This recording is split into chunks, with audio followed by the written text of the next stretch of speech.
Well, I don't believe that God exists because the Bible says so. I believe that God exists because the order and the design of the cosmos points to a designer. I believe that God exists because everything that has a beginning has a cause. The universe has a beginning, therefore the universe has to have a cause. I believe that God exists because the anthropic principle, life is balanced on a razor's edge. To try and argue that all this just happened by chance is absurd for me. I believe that God exists because the amount of information in the DNA of a single cell is so densely packed, it demands an intelligent mind. I believe that God exists because it's more reasonable to believe that life comes from life than it is to believe that life comes from non-life. I believe that God exists because I notice that human beings have this innate drive for meaning in life.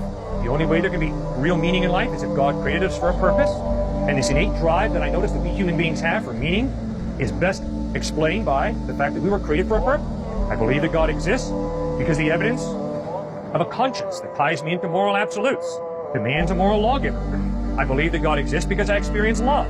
And if there is no God, love is simply a biochemical reaction. I'm sorry, my experience of reality is there's more to love than simply a biochemical reaction. I believe that God exists because I experience free will. And free will shows me that there's more to you and me than just a machine. We're human beings with a free will. That demands there be a God, a personal being, who creates us and gives us this free will. I believe that there's a God because I notice that all human beings, myself included, have a drive for life after death. The only way there can be life after death is if there is some type of God who's able to give us this life after death.